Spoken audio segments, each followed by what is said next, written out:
it's reassembly time. I'm going to show something though that I think will be very helpful to other people that are putting intake manifolds on where it's a little difficult to drop them in. It's just a little mechanic hack. To show you this.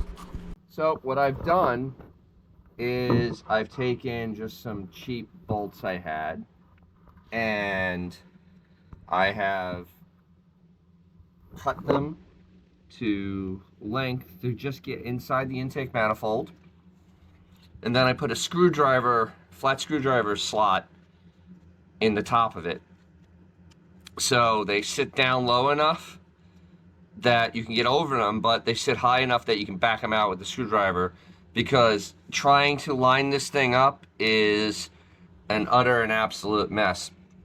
So that's a quick little tip right there. It's easiest thing considering the intake manifold weighs 50 pounds. And it's a long way from the fender. Okay.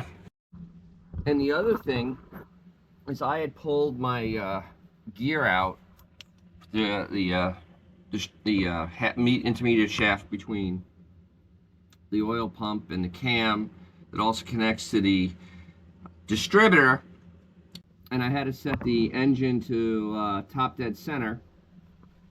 As you can see down here, we have our timing tape. You can see them at 0 and 0. They both match.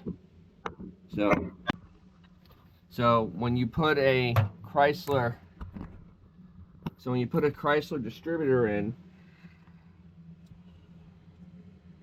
the rotor should be facing toward number 1 when you're at top dead center.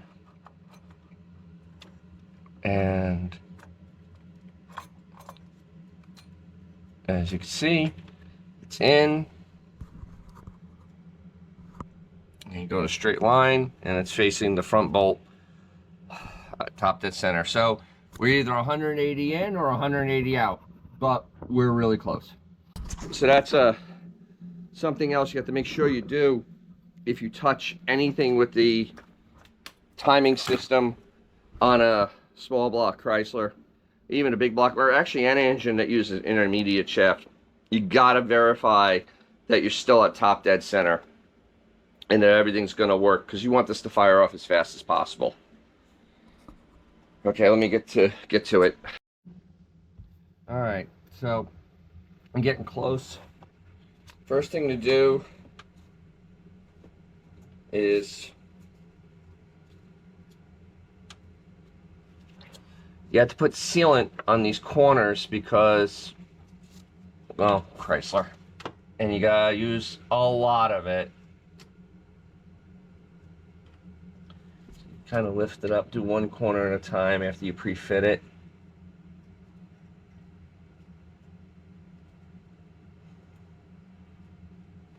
Put some here. Seal that gap.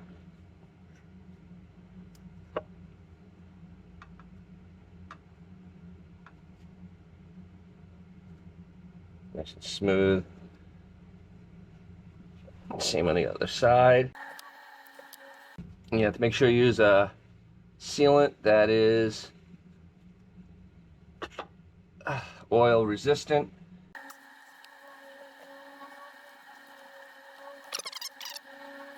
Okay, after much struggle, it's on. I had to move my pins because air conditioning. Did I ever say how what a pain it is to have air conditioning on a classic car? Especially a small block Chrysler? Yeah. So, it's on there. I used one pin right there to get it lined up, make sure nothing moved. Holes look good. So now I'm just going to do a tightening sequence, starting in the middle and working out just with hand tool. That's it. Not torquing it just yet. All right.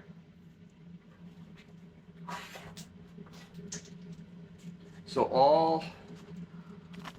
all the bolts are in order from front to back, so I can make my life easy.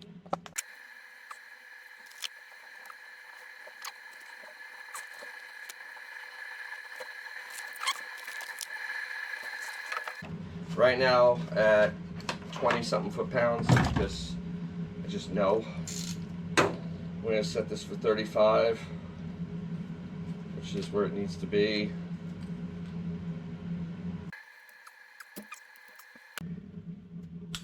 There we go.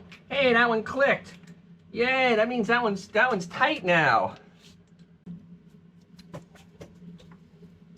What I was most concerned about. Clicked. Wow, I've chewed that up.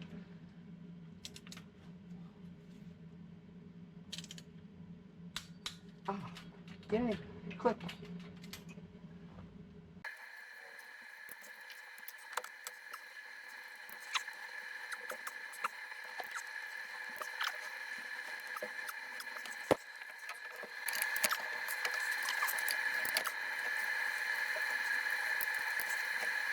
It's assembled. We're gonna have to let everything kind of cure for a couple days to make sure that all the end seals are all sealed up, and then we'll put everything back together, get it started, and see if we have any leaks.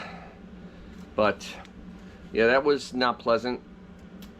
I hope you got something out of it. You did. Please hit that like button. If you didn't, hey, thank you for watching to this point. I appreciate it very much. You could also please comment. If you know any tricks that would have made this nightmare easier, hey, let me know. Any type of feedback is always welcome. Just questions, anything, because that's what this is all about. Also, you can share it, because sharing is free on YouTube. I checked it out myself. And as always, if you aren't subscribing, come on, subscribe. Come on. We'll get to see more of this. Get to have more fun of me picking up really heavy things and trying to place them neatly down on a top of an engine. So, with that, hey, if you have a cool classic car or something kind of neat like my BMW that's all covered in whatever over there, take them out, because you're gonna make someone's day, possibly even your own. And I'll catch you down the road.